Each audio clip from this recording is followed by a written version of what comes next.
What up, brawlers? Welcome back to Throwin Hands. As Daniel and I are back to review UFC 255. Daniel, how you doing? Doing great, my man. I've been in quarantine for 10 days and I'm finally free. We're, about at this point that we're recording this, officially 8 hours away from Thanksgiving break at WVU. So we're pretty happy to be in this kind of situation. For sure. We'll have a lot of content to bring to you guys over this break period, Thanksgiving into Christmas, but we're going to start with what's right now, which is us reviewing 255. We're going to start with first off, I just want to touch on this very impressive performance by Antonina Shevchenko over Ariane Lipsky, who's been on the come up as of late. Any quick thoughts on this one? I think this is really where we finally saw Antonina Shevchenko maybe turn a corner. She was favored by a little bit coming into this fight. It was relatively close to even odds, minus 160 for her. And she's always been an extremely talented kickboxer. She's just really not been able to put together a complete fight in the UFC. And I think we finally saw her do that. I mean, a solid knockout against, like you said, Ariane Lipsky, who's on the way up. Yeah, definitely. Can't really disagree with anything you said there. But so on to the next one, Joaquin Buckley versus Jordan Wright. If my computer decides to load this up, that'd be great. Here we go. Joaquin Buckley, I mean, he's been on a tear, as I'm sure you guys all know. He had that viral knockout about a month ago. And he has a nice knockout against Jordan Wright. He almost had him at the end of the first, but when it came to the second round, it was over like that. What were your thoughts on Buckley's performance here?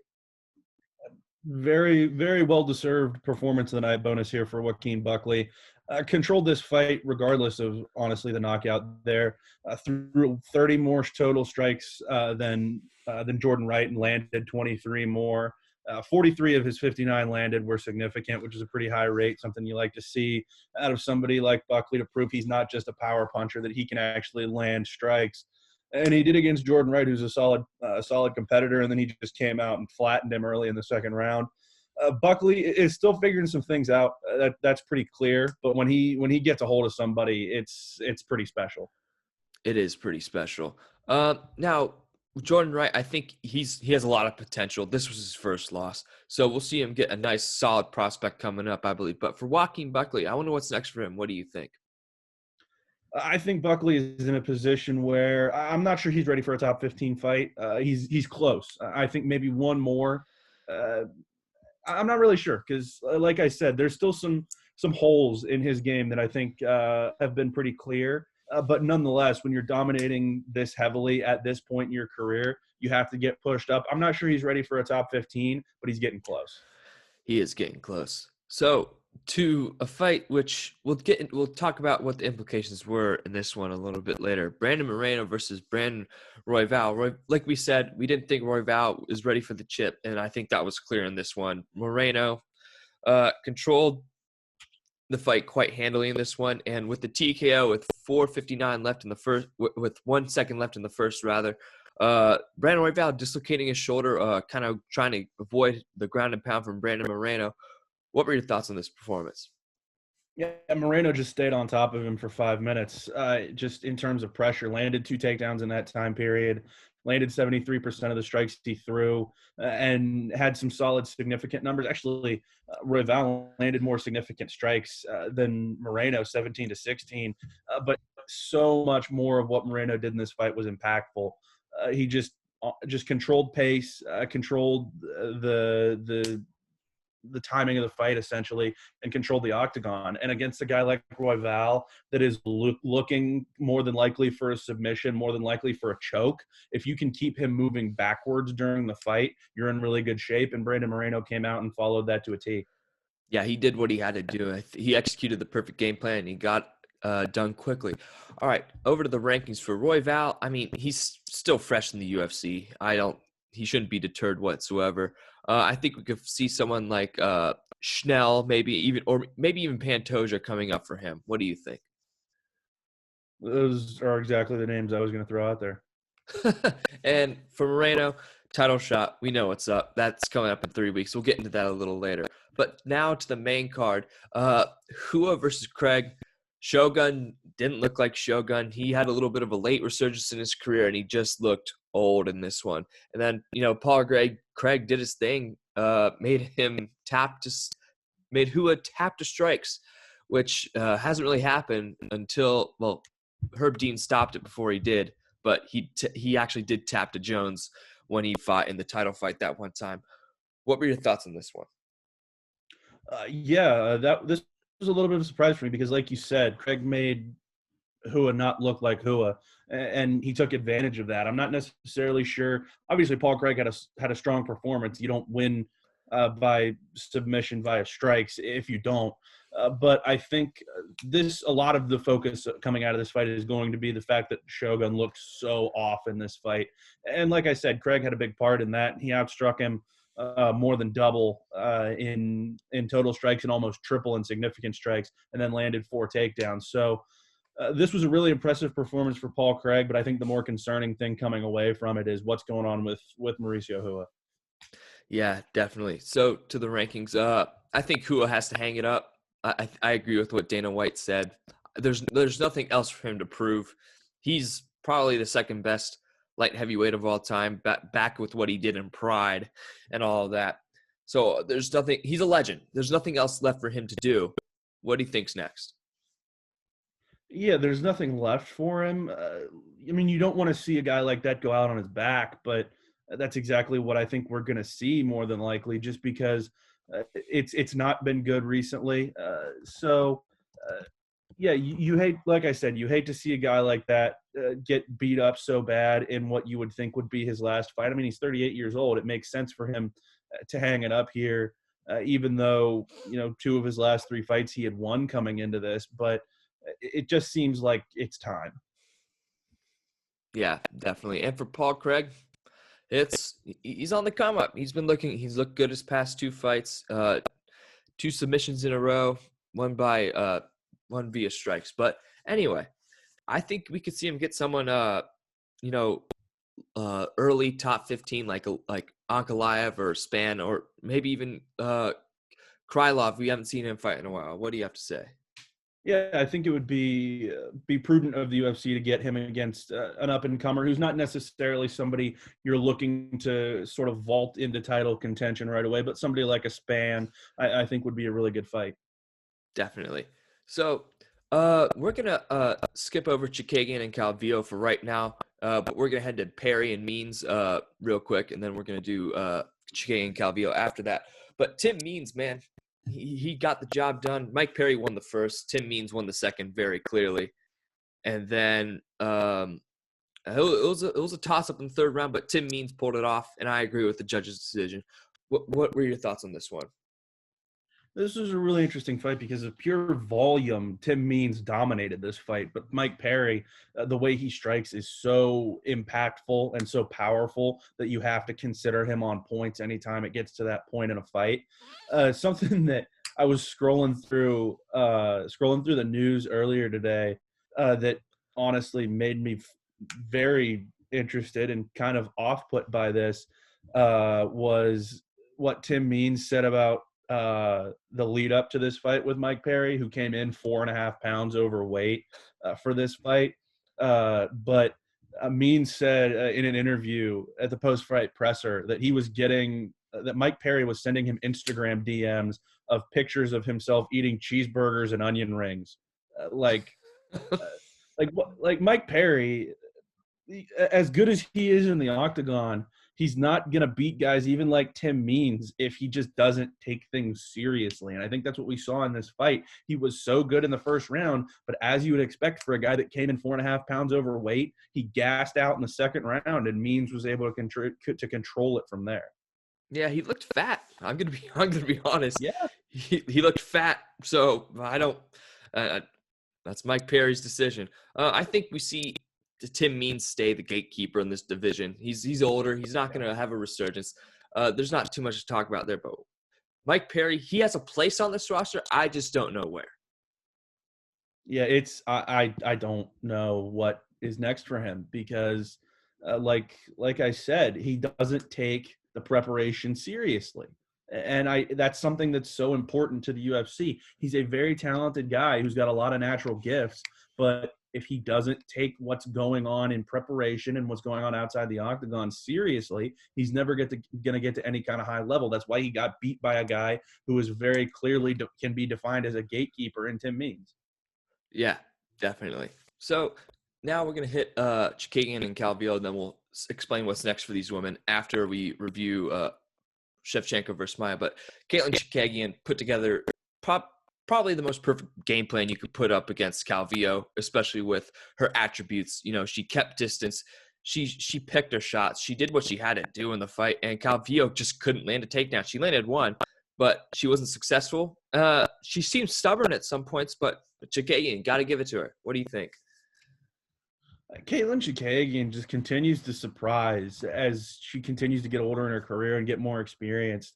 It's just Cynthia Calvillo is, the up-and-comer in this division, or at least was supposed to be, and Chikagian just cut her down and did exactly what she needed to win that fight, which is, it seems like it's what we've seen her do really the most of the time that she's been at the top of this division. She's been doubted so much. I know both of us did coming into this fight. I've said so many times that I'm a big Cynthia Calvillo fan, and I think she's extremely talented. But Chikagian, like I said, did exactly what was needed to do here. I mean, she's done it against every top contender she's faced except Jessica Andrade and Valentina Shevchenko, really, since she came up to the top of this division, really at the start of 2019. Fights against Joanne Calderwood, Jennifer Maia, Antonina Shevchenko, and now Cynthia Calvillo. She's just come in with the perfect game plan and executed it. And I don't think there's much more you can say about that. That's just how talented she is and how well she prepares. Definitely. So to the championship fight, I don't think any of us really the more I thought about it, I expected Shevchenko Maia to go to decision because that's the only way Maia was going to win this fight. And it worked, but Shevchenko adapted and she dominated the fight except for the second round. She landed 249 to 94 strikes, which is nuts. And she just threw Maia down and she worked.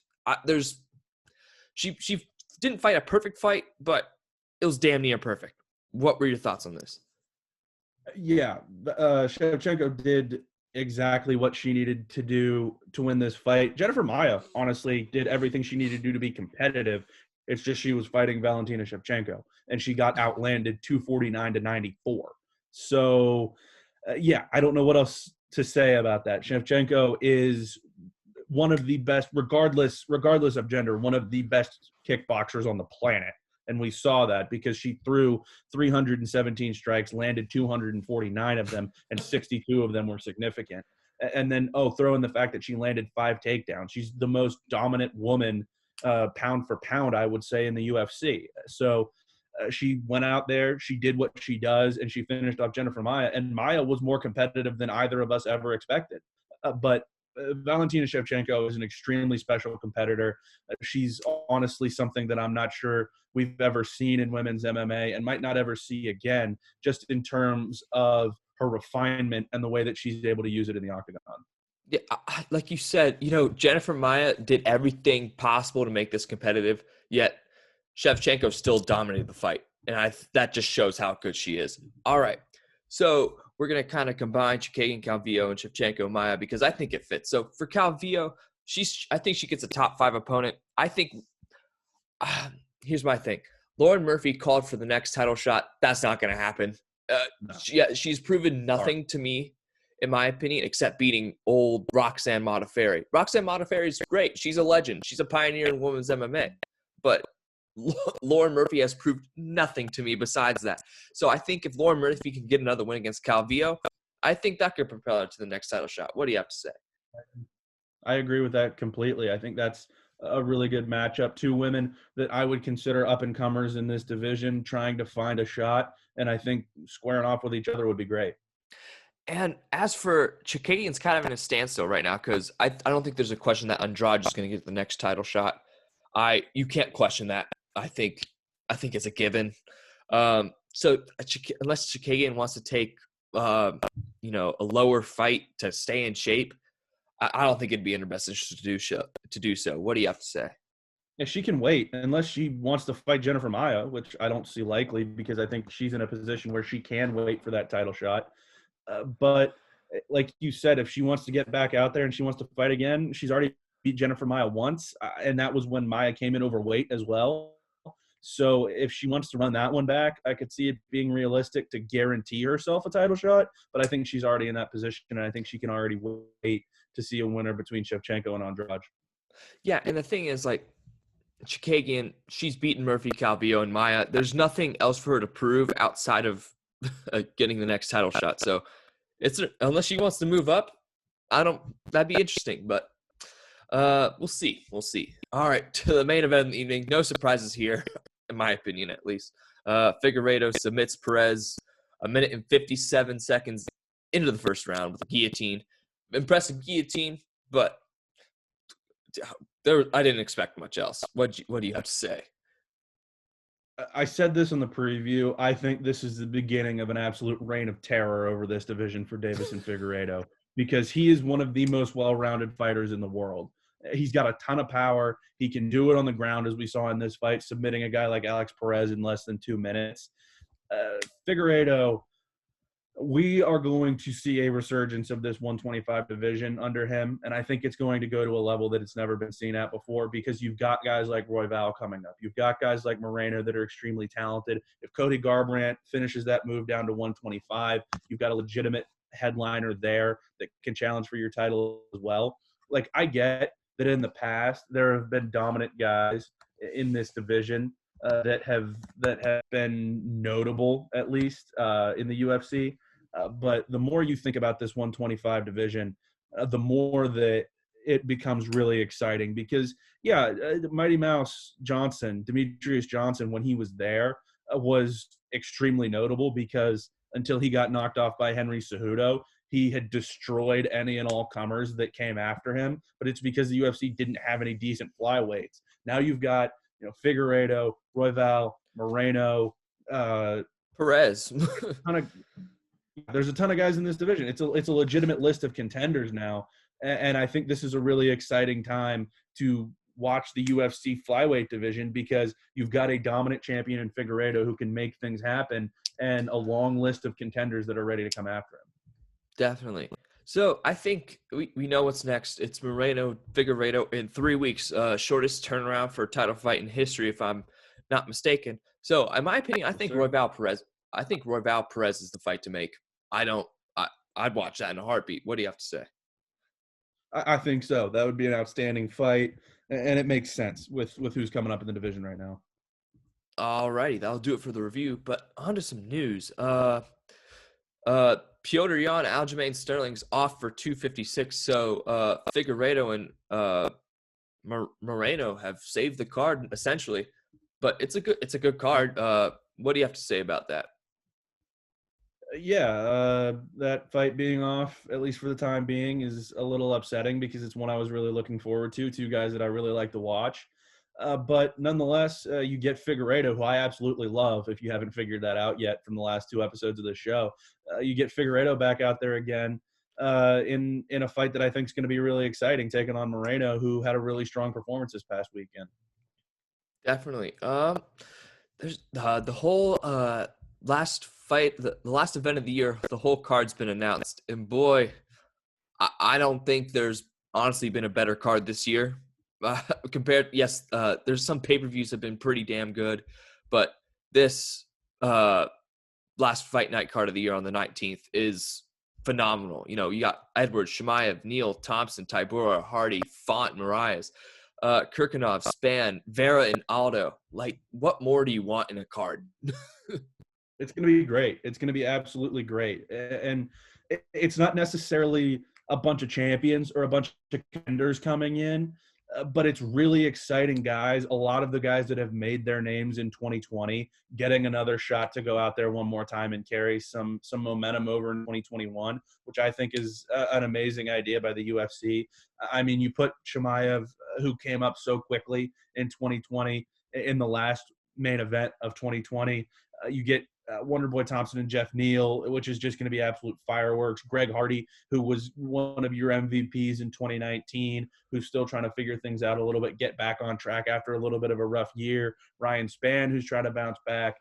Marlon Vera, who pulled off one of the biggest, not necessarily upsets, but one of the most unexpected wins of the year, getting another shot back out there. I think it's a really exciting card that's going to be really fun to watch. And I think it's really good matchmaking by the UFC to take some of the guys that stood out in 2020 and put them on that last card.